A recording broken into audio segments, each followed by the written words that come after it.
여러분, 이 소싱법은 대기업 마케터들도 신제품 출시 전에 실제로 사용하는 방법입니다. 뭘 팔아야 할지 모르겠다. 혹은 하루 수백 개 등록해도 매출이 안 나온다. 이유는 단 두 가지입니다. 이 방법을 모르거나 알고도 제대로 안 했거나. 첫 달 스토어 매출이 22만 원이었던 저는 이 방법으로 매출을 100배 이상 늘릴 수 있었습니다. 더욱이 연매출 11억이 된 지금도 이 방법을 그대로 사용합니다. 그대로만 따라오세요. 매출이 드라마틱하게 상승하는 그 경험, 여러분도 하실 수 있습니다. 안녕하세요. 1인 기업의 시작과 끝, 직사장입니다. 오늘 제가 알려드릴 방법은 실제로 대기업 마케터들이 사용하는 방법을 온라인 시장에 맞게 약간 변형한 것입니다. 저는 퇴사 전에 10년간 제조회사에 다녔었는데요. 실제 몇 조 이상의 매출을 내는 대기업 마케터들도 신제품 출시 전에 이 방법을 꼭 거칩니다. 그럼 어떤 방법인지 굉장히 궁금하실 텐데요. 시작 전에 두 가지 크롬 확장 프로그램을 먼저 깔고 갈게요. 아마 이 프로그램을 들어보신 분들도 계실 거예요. 근데 사실 아는 것보다 중요한 게 바로 어떻게 활용하는지거든요. 프로그램들 활용법은 영상 중간중간에 나오니까 본문에서 확인해 주세요. 먼저 크롬 확장 프로그램에서 타오바오 이미지 검색이라고 쳐서 맨 처음에 나오는 확장 프로그램을 설치해 주세요. 두 번째는 셀러라이프라고 검색하셔서 나오는 확장 프로그램을 설치해 주시면 됩니다. 바로 시작해 볼게요. 첫 번째는 감잡기 단계입니다. 감잡기 단계에서는요, 첫 번째로 주력 채널을 정하고 두 번째로는 판매 카테고리를 정해야 합니다. 왜 제가 주력 채널을 정하라고 말씀드리냐면요. 내가 어느 채널을 선택하느냐에 따라서 팔리는 상품군이 조금씩 달라집니다. 쿠팡에서 잘 팔려도 네이버에서는 영 안 팔리는 상품이 있습니다. 이 때문에 초보자분들은 내 주력 채널을 정한 후에 판매 카테고리를 정하는 단계로 넘어가시길 추천드립니다. 내 주력 채널을 네이버로 정한 경우에는요. 네이버 스토어에 먼저 들어가셔서 베스트를 누르시고 제품을 검색해 봅니다. 베스트 아이템들을 보면서 소비자 입장에서 제품들을 확인하신 겁니다. 쿠팡에서 팔 거다 라는 경우는요. 쿠팡 메인 홈에 들어가셔서 이렇게 쭉 내려보시면 카테고리별로 제품을 나눠둔 걸 볼 수 있습니다. 이렇게 검색을 하면서 판매 카테고리를 확정합니다. 예를 들어 생활용품 카테고리다 하면은 단순하게 랭킹 순으로 상품을 눌러보실 수도 있습니다. 판매량 순으로 보지 마시고 랭킹 순으로 보시는 걸 추천드려요.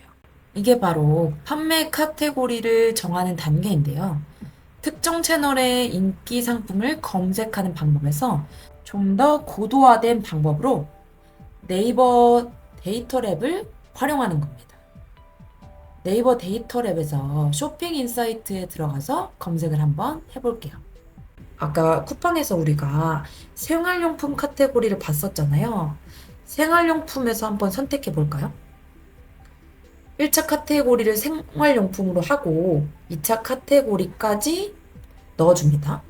일단 여기까지만 하고 검색을 해볼게요. 그럼 우측 하단에 인기 검색어 500선의 키워드들이 나옵니다. 여기서 검색한 키워드를 기반으로 소싱할 상품을 찾는 거예요. 이렇게 카테고리를 정하는 단계에서 초보자분들이 꼭 피해 주셔야 하는 게 있는데요. 인증이 필요한 전자기기나 어린이용품은 피해주세요. 사이즈나 컬러 등 옵션이 다양한 상품도 피해주세요. 반품률이 올라가고 재고 리스트가 크기 때문에 초보자들에게 적합하지 않습니다. 그리고 세 번째로는 부피가 너무 큰 제품도 창고가 없는 우리에게는 부담이 될 수 있으니 피해주실게요. 오히려 이런 상품을 역으로 소싱하면 경쟁 강도를 낮출 수 있는 다른 기회가 되기도 한다는 건 잊지 말아주세요. 그 마케팅 전략 수립 과정에 STP 전략이라는 게 있습니다. 보통 사업 초기 단계에서 많이 사용하는 전략인데 이걸 바탕으로 구체적인 비즈니스 모델을 수립해요.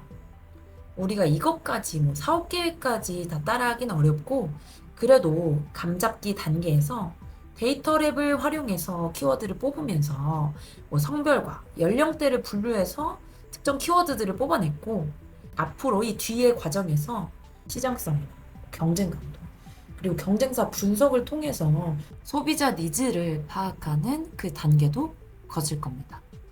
두 번째 단계는요. 팔리는 키워드 찾기입니다. 이때 활용하는 사이트들이 뭐 아이템 스카우트나 판다랭크, 셀링하니 같은 사이트를 활용해서 키워드를 검색을 해보고 중요하게 파악하셔야 될 게 시즌성 제품인지 아닌지를 좀 주의 있게 보셔야 됩니다. 이걸 하는 목적은 초보자인 내가 지금 진입해도 팔릴 만한 상품인지 아닌지 이런 걸 보시는 목적으로 진행하시면 돼요. 아까 데이터랩에서 인기 탑 500 키워드들 중에 스탠바드라는 게 있었거든요. 이 키워드를 아이템 스카우트에 한번 넣어볼게요. 이렇게 검색을 해보니까 월간으로 1년 단위의 그래프가 보이는데 완만하진 않고 이게 계절성도 아닌 것 같은데 좀 들쭉날쭉하네요. 네, 그래서 3년치로 한번 보겠습니다. 보니까 키워드가 계속 상승하는 걸 볼 수 있어요. 이 제품은 뭐 시즌성으로 왔다 갔다 하는 제품도 아니고 키워드 수가 전반적으로 2천에서 작년에 2만으로 지금 성장하는 시장에 있는 키워드라는 걸 볼 수 있네요. 이런 거에 들어가시면 그리고 이런 제품에 작년에 들어갔었더라면 좋은 결과를 우리가 가져올 수 있었겠죠. 초보자분들은 이렇게 2만짜리 대형 키워드를 소싱하기는 어려움이 있고 2에서 3천 정도 키워드 제품을 소싱하는 걸 추천드립니다. 그래야 고인물 셀러들과의 경쟁을 조금 피하면서 팔리는 경험을 우선적으로 하실 수 있어요. 그리고 시즌성보다는 사계절성 제품을 하시는 걸 추천드려요. 시즌이 돈이 됩니다. 하지 말라는 건 아니고요. 근데 시즌은 사실은 최소 그 직전 계절부터는 준비를 해서 들어가야 해요. 근데 아무 준비 없이 들어갔다가 재고만 쌓이면 사실 다음 물건을 소싱하기가 굉장히 어렵거든요. 그런 측면에서 피해달라고 말씀을 드립니다. 저 같은 경우에는 지금 모든 물건을 중국에서 사입을 직접 해오고 있거든요. 하지만 사실 물량이 작은 경우에는 중국에서 직접 수입하기가 좀 어려운 경우가 있어요.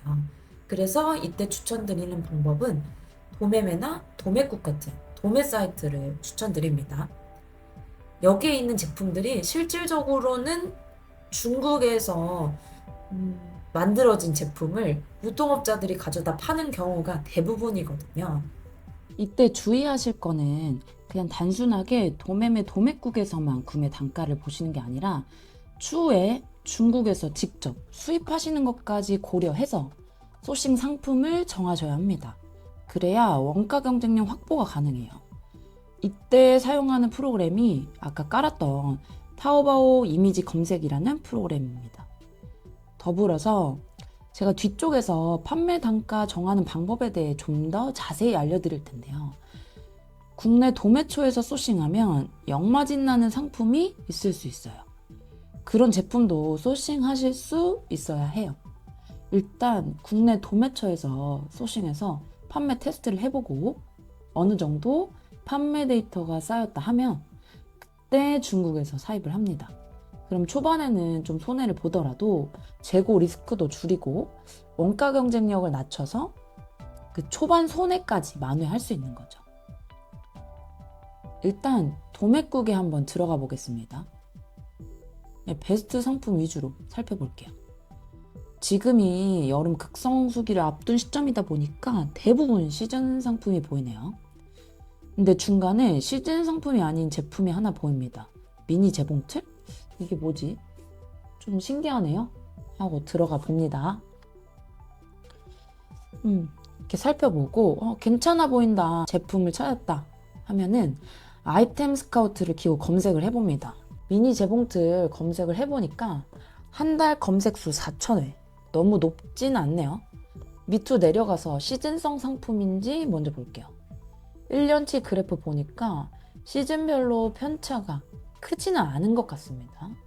초보자분들이 이런 그래프를 가진 상품 소싱하는 거 추천드려요. 그러면 이때 우측에 연관 키워드 뜨는 거 한번 보시고 그 카테고리를 누르면 이 관련된 검색 키워드들이 쭉 나옵니다. 여기서 눌러서 비슷한 검색어가 어떤 게 있는지 볼게요.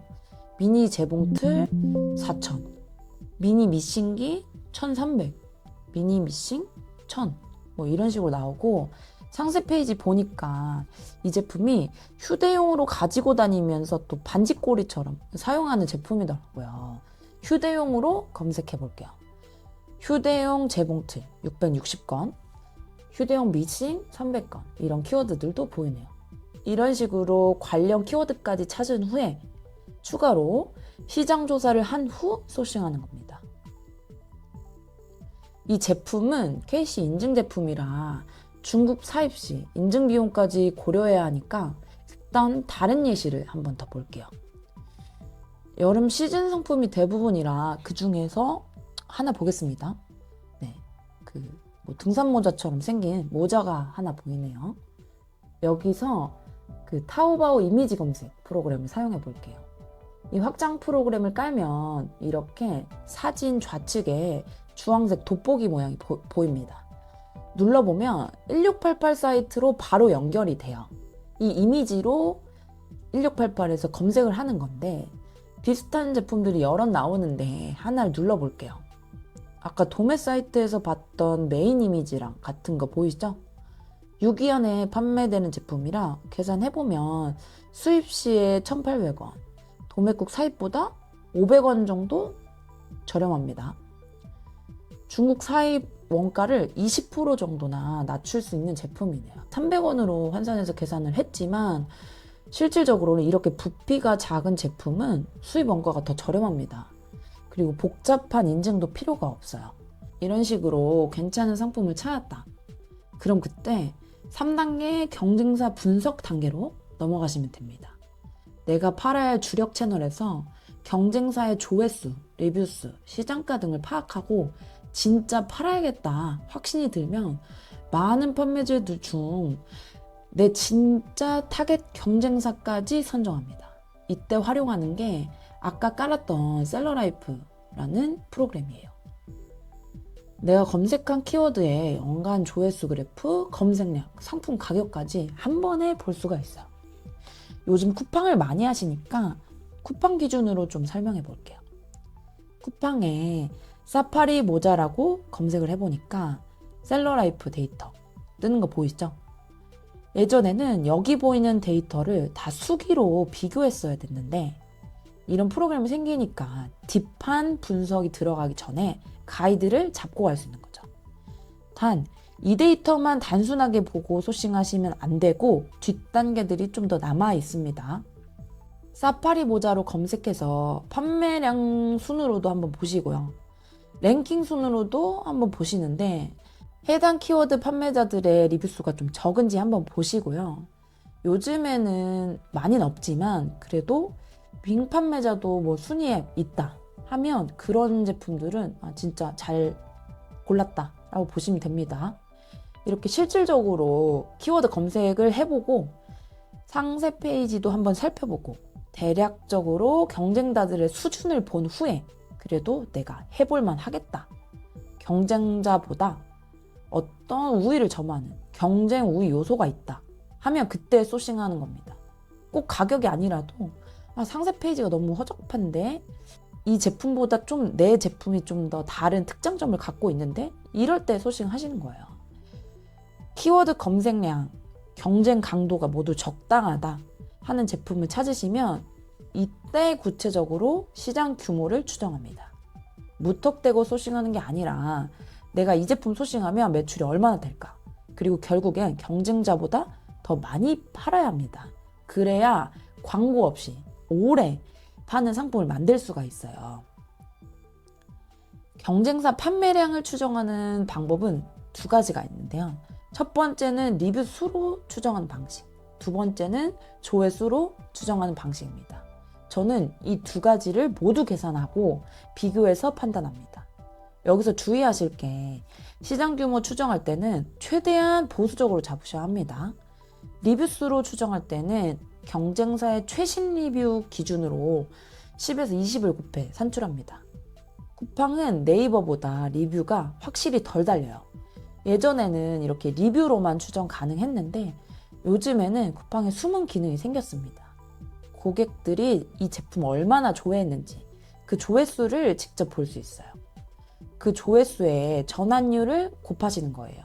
유튜브 보니까 5에서 7% 계산하시는 분들 많이 있더라고요. 근데 저는 좀 더 보수적으로 잡는 걸 추천드려요. 잘 팔리면 더 좋은 거니까 시장 규모는 보수적으로 예측하고 대신에 내가 경쟁사보다 더 팔아야겠다 하는 목표치를, 내 목표 판매 수량을 세우실 때는 전환율을 훨씬 더 높여서 잡으시는 걸 추천드립니다. 쿠팡에서 전환율 보는 법 잠깐 설명드리고 할게요. 상품 관리를 눌러서 상품 조회 수정 눌러서 들어가시면 우측 상단에 쿠팡 인기 검색이라고 버튼이 나옵니다. 이걸 누르시고 키워드 검색을 하시면 판매자들의 조회수를 볼 수 있습니다. 사파리 모자 검색하니까 10만에서 20만, 8만에서 10만 이런 식으로 나오는데 이걸 볼 때는 작은 기준으로 보세요. 제가 제 실제 데이터랑 맞춰보니까 작은 게 맞더라고요. 이렇게 경쟁사 분석까지 마쳤으면 소싱할 상품을 결정하는 단계로 가게 됩니다. 저는 이때 최종 가격 산출 전에 실제 중국 판매자랑 구매할 것처럼 협상을 해보라고 꼭 당부드려요. 실제로 500개, 1000개 수량이 많아지면 가격이 다운되는 경우도 많고 추후에 원산지 표기도 하고 소통할 일도 많은데 이런 피드백이 빠르게 오고 협의 가능한지를 미리 알아야 잘 팔렸을 때 공장 가서 고생하는 리스크를 줄일 수 있어요. 그 후에 가격 결정을 하게 되는데 저는 제품 원가의 최소 2배 이상 마진을 책정하고 로켓크로스 비용까지 더해서 원가를 산출해 줍니다. 쿠팡 수수료 11.88% 부가세 포함한 거예요. 광고비 최소 10% 쓴다. 거기에다가 부가세, 종소세까지 고려하면 최소 이 정도는 잡아야 팔만한 상품이라고 생각해요. 경쟁자 없는 상품은 마진을 더 보셔도 됩니다. 이렇게 오늘 4단계에 걸쳐 소싱법을 설명드렸는데요. 어떠셨나요? 추가로 궁금한 부분 있으시면 댓글로 자유롭게 문의 남겨주시고요. 여기 핵심은 감이 아닌 데이터에 기반한 소싱을 하는 것입니다. 절대로 내 머리로 잘 팔리겠는데? 나 이런 거 좋은데? 하면서 소싱하시면 재고 다 떠안게 되고요. 철저한 시장 조사를 통해 데이터로 소싱하시면 여러분도 제품 한 개로 500, 1000, 2000 이런 매출을 내는 그 경험을 하실 수 있을 거예요. 2400만 직장인이 종합소득세를 경험하는 그날까지 직사장이 함께합니다.